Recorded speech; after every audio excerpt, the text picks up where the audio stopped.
she'll be there for a while, for the wounding of a rent-a-car and a ram raid in sunshine. She's right there on CCTV, forgetting to take her medication. But then Ruby says her lawyer will get the best deal that they can make. Oh, but then I grew up around their family, and they were such a bunch of losers. They could only to each other. Oh, and she unlocked the cruises, and she could say anything at any time. So when he mentioned the plea bargains, it's making everybody feel uptight.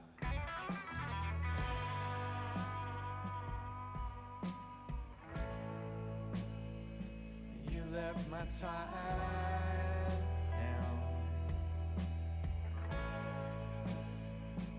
You left my ties down. You see, I'd give you anything at any time, but you left my ties down.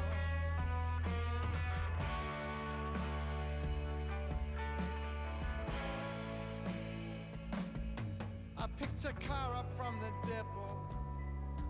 I had my lunch at China Rose, and then I snorted half a gram of Australia's finest homemade coke.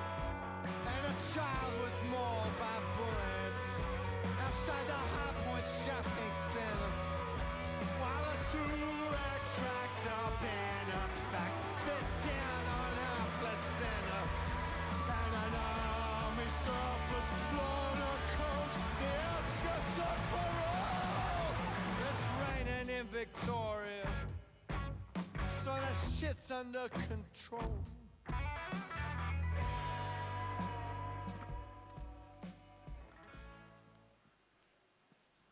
Hi, everybody.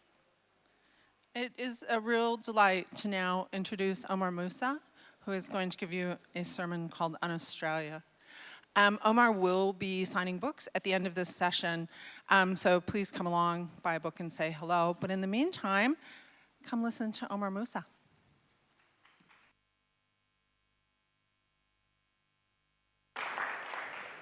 Good morning, Hobart. How are you feeling? Are you with me out there? Give me some energy. Brothers and sisters, in-betweens, friends, enemies, frenemies and strangers. Today my sermon will be broken up into 6 parts. 1, roadkill. 2, flags. 3, fear. 4, knives. 5, a tourism ad. And 6, most importantly, donuts. There will be no God in this, though there may be profane saints and marsupial devils, a long procession of sun-bedded scholars and homeless Cassandras, a carnival of dancers with pinwheeling eyes and slogans scribbled across the sky in smoke held pent up far too long. But let me start with a little story, a little yarn that a friend of mine told me last week. He told me that once on a long-haul drive up in far north Queensland, he was driving with 4 elderly ladies in the back of a troop carrier, taking them from one small town to another. Despite well-trained eyes, the ride is long and dusty and hot. On those Cape York days, the sky burns and the mind drifts. And seemingly, out of nowhere, from the scrub, a wallaby bounded in front of the vehicle. He tried to slam on the brakes, but it was too late. The troopie skidded, there was an almighty thud, the wallaby was tossed aside, and in the rearview mirror he saw a cloud of dust clear to reveal the lifeless body of what a second ago was a living, bounding being. The 4 women in the back of the troop carrier burst into tears in unison immediately. He asked them why, and he found out that 2 of them were crying because one of God's beautiful creatures had died so needlessly. The other 2 were crying because he hadn't stopped and given them time to collect the carcass, because fresh wallaby is one of the tenderest meats you will ever find and makes good eating. Now, brothers and sisters, I'm not sure whether my mate was making this story up. Okay, I'm pretty sure. He's a complete bullshit artist. But what I do know is that often the first time a tourist comes to Australia and the first time they see a kangaroo, the iconic emblem of this nation, it is twisted on the roadside, half decomposed, its ribs an altar for crows and dripping garnets where there were once eyes. 1. Roadkill. Did you know that tests have been done on highways using decoy reptiles masquerading as turtles and snakes to suggest that a small number of drivers, usually men, swerve or speed up purposefully to hit them on the roadside, thinking them real-life animals? On an optimistic note, a similar number stopped to rescue the decoy creature. But for the most part, thousands of animals are killed every hour through indifference or mindlessness, and most drivers learn quickly to ignore the lifeless bodies on the side of the asphalt. We are those bodies. We have become roadkill for their dreams, roadkill for their lorries emblazoned with jingos and slogans. We have become roadkill for the Australian dream. We once gathered for shade and solace in groups, but in confusion became lost and solitary and wandered into the path of oncoming traffic while looking for water. We have become a jumble of bones, a jigsaw to be scraped up with a shovel, then rearranged in the attitudes of martyr or villain, or gold gilt by artists, or simply driven by. The drivers smell our carrion briefly, passing at 120 k's an hour. They wrinkle their noses, turn the volume dial on the radio and ask, how much further to Thredbo? 2. Flags. Imagine, if you can, brothers and sisters, a flag.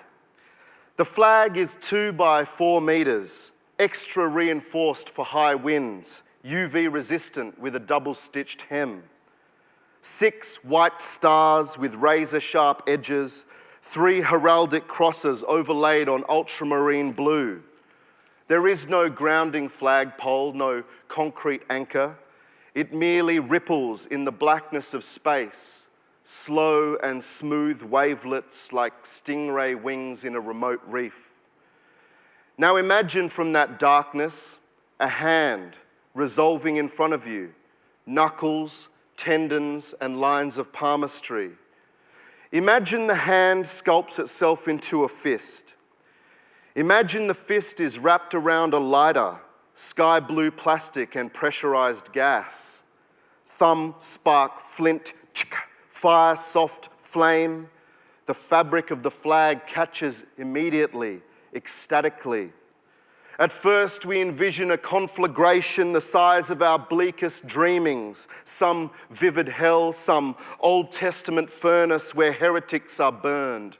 But no, instead, the flag melts immediately to a viscous ball, a searing hot napalm blob the size of a sheep's brain. Watch it fall through space now, falling, gathering momentum, falling and gathering speed, falling with the weight of what we are and what we will become until we catch it in our mouths like a dragon would, a cannonball it mistook for the sun. 3, you still with me out there? Yes. 3, knives. I believe there is a causal link between Scott Morrison and the Christchurch killer. Dog whistle politics are used to cultivate a culture of fear.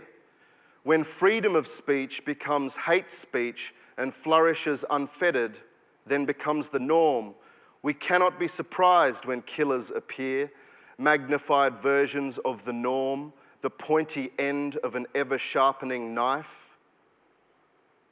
This is not a game. This is our lives they are fucking with.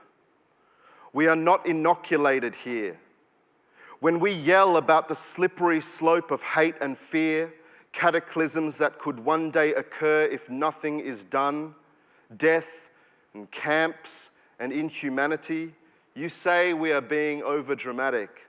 I say to you, read your history. 4, fear.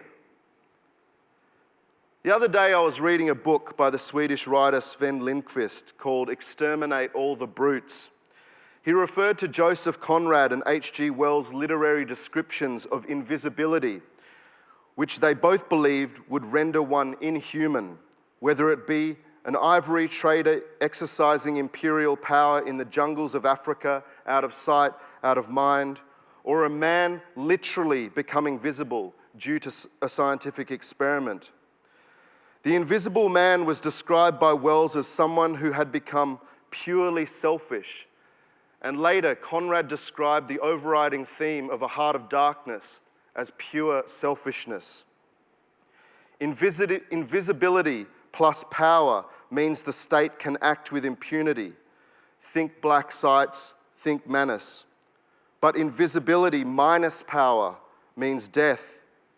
2 equations, 2 groups rendered inhuman in vastly different ways. Visibility versus invisibility. This tension rules our lives. Being seen means persecution.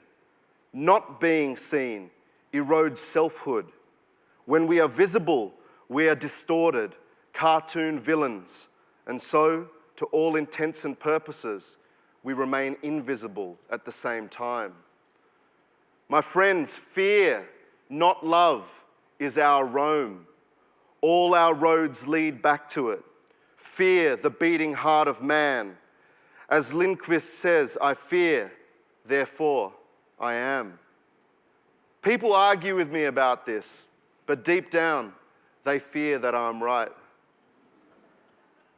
I wrote the following in my notebook the day of the Lind Cafe siege. It was said, be afraid, and the people became afraid.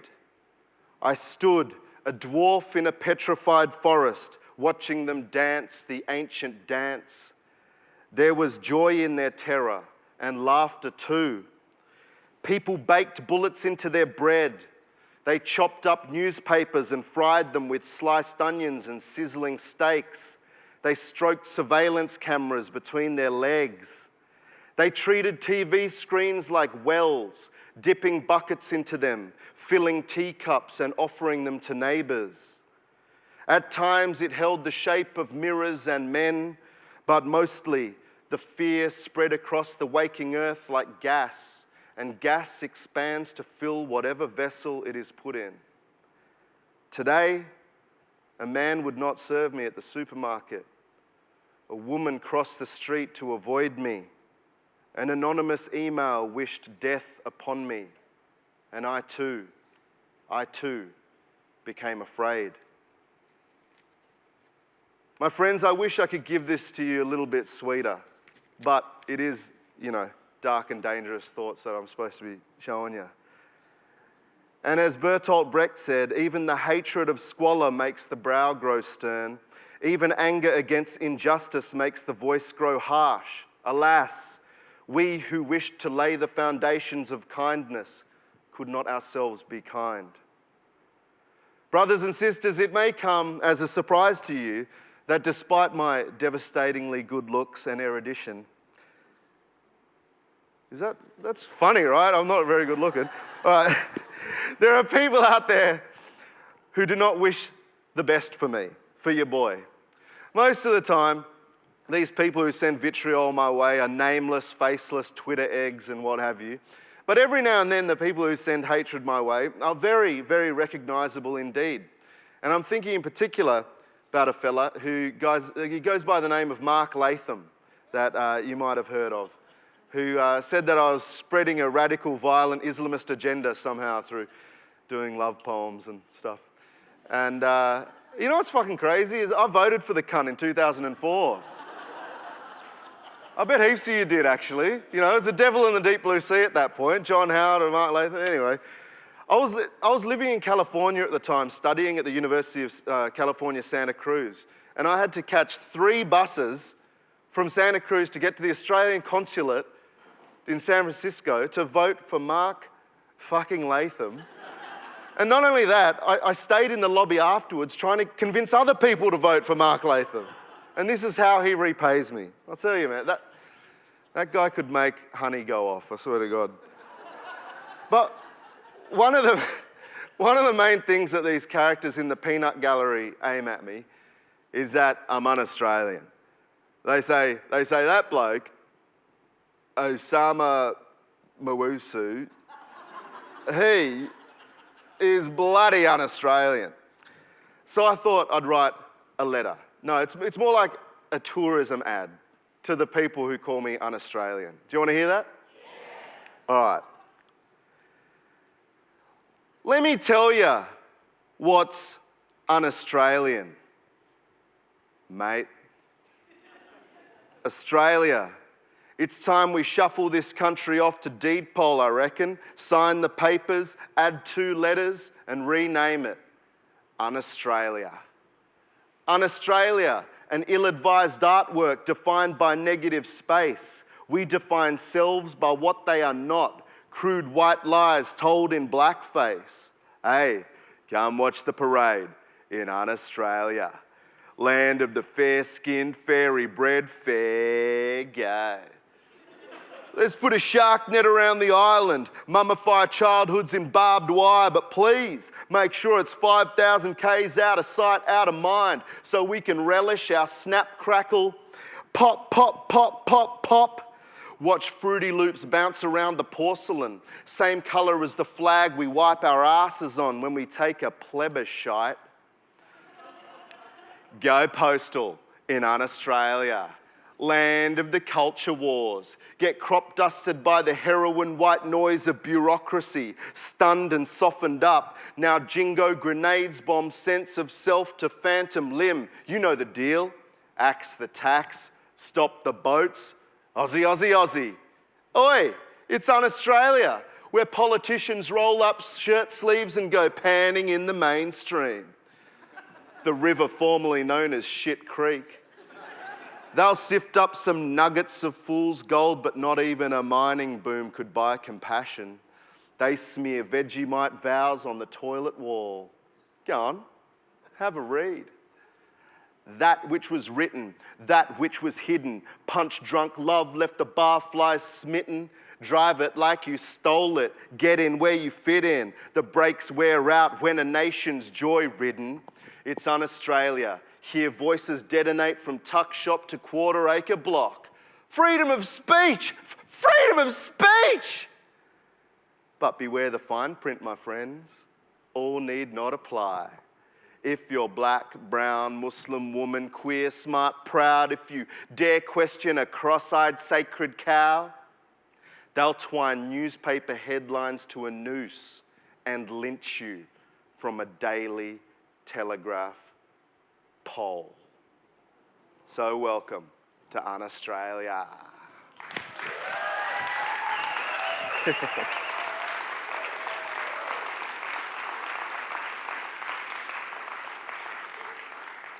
Now I'm going to finish this secular sermon, my friends, with a little section about the important topic of donuts.